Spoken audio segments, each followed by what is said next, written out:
Good morning, this is Keloland on the go with all you need to know in news and weather as you start your day. Investigators in Sioux Falls are looking into what sparked a deadly fire in the central part of the city. Sioux Falls Fire Rescue was called to an area on West 9th Street, just west of downtown, early Monday morning. Officials say crews found a victim who was pronounced dead at the scene. We spoke with someone who tells us she lives in the building and was home at the time of the fire. My boyfriend had spent the night because he was working here in town, so I woke him up and we started hollering as we grabbed some gloves and other things and headed on down the stairs. Okay. And the rest was just horrible. She says the victim, quote, was a really sweet guy. His name has not been released. We are learning more about a serious crash that closed down a busy intersection on Friday night. Police say an officer tried to pull over a vehicle for speeding on Sycamore Avenue. Instead of stopping, police say the driver ran a red light at 10th Street and crashed into another vehicle.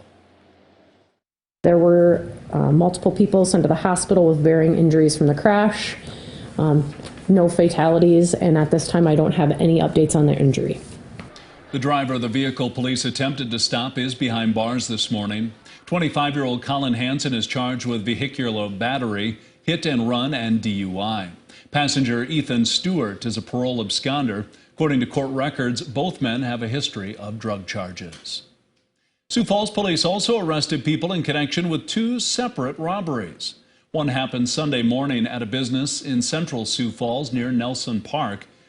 Investigators say Thomas Anderson III handed a note to the clerk demanding cash or he would blow the place up. A second robbery was Friday morning near East 10th Street and Bonson Avenue. Authorities say Alicia Abdu tried to take money from a business. Investigators say an employee was hurt as Abdu tried to run away. Another employee held her until police arrived. A Lincoln County man who lives near a Harrisburg elementary school faces child pornography charges. The investigation started with a tip from the National Center for Missing and Exploited Children in October of last year and led to a search of his home last week. After investigating, authorities determined there's enough evidence to charge 47-year-old Rocky Hayes with 3 counts of possessing child pornography. According to court documents, evidence in the case included illegal videos of children. We have an update on a cold case dating back to 2013. The man accused of murdering Michelle Will is expected to be back in court this week. A year and a half after his arrest, a grand jury has indicted Richard Schmitz.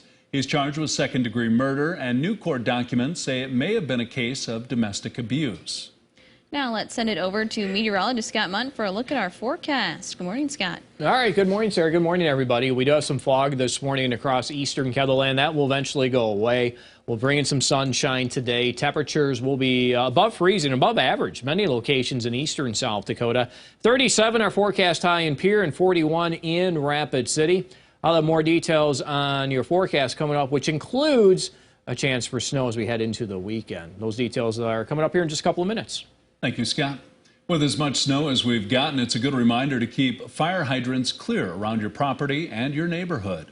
Sioux Falls Fire Rescue says you should clear a 3-foot radius around the fire hydrant and a path to the curb. You should also make sure to clear the hydrant itself of any ice or snow.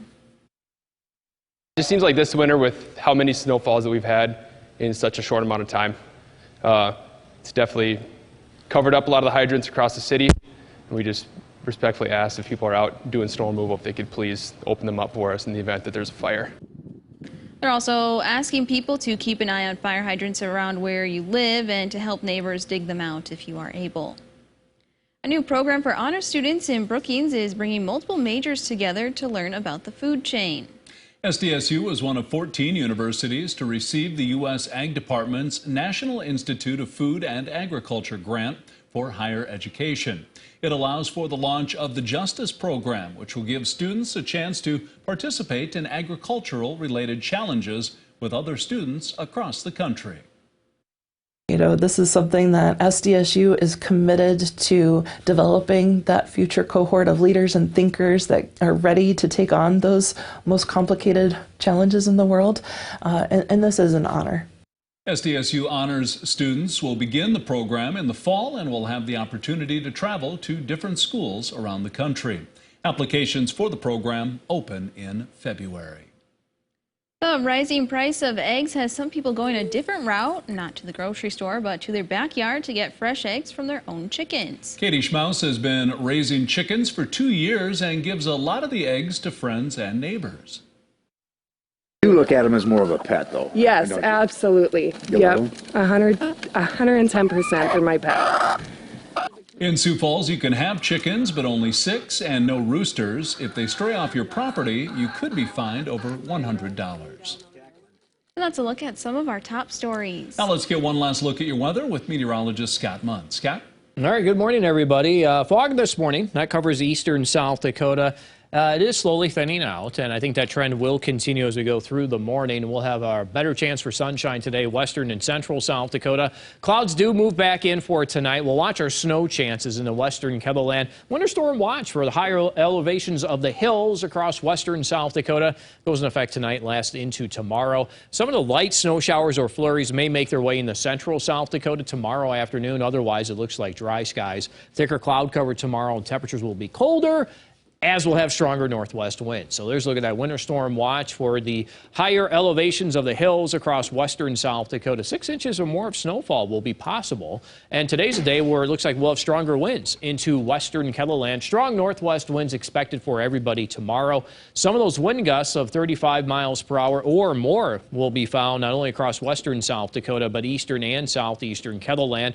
Then we're watching the cold air to arrive for this weekend. Before it does, we'll watch our snow chances. They'll start to pick up across western, southwestern South Dakota. Late in the day Friday, going into Friday night, we'll say south central and southeastern Ketherland. We'll watch our snow Friday night into Saturday morning. This is Saturday at noon, covering the southern half of Ketherland. That moves to the south as that cold air starts to come in from the north for the second half of the weekend. You know, we're talking afternoon highs in the single digits, if we're lucky enough to get there, above zero, that is.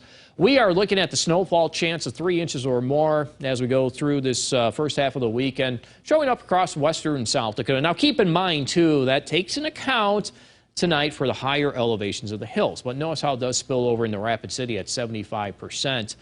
Now, this goes into the first half of the weekend when we are looking at our snow chances, especially across south central, southeastern Ketherland. Have the higher probability right now to see at least 3 inches of snow as compared to north central and northeastern South Dakota. Well, in the meantime, for today, let's go with a partly sunny sky. High temperatures will reach the 20s, 30s, and 40s. And you can always check the details of the 7-day forecast while you're here online. Have a good day.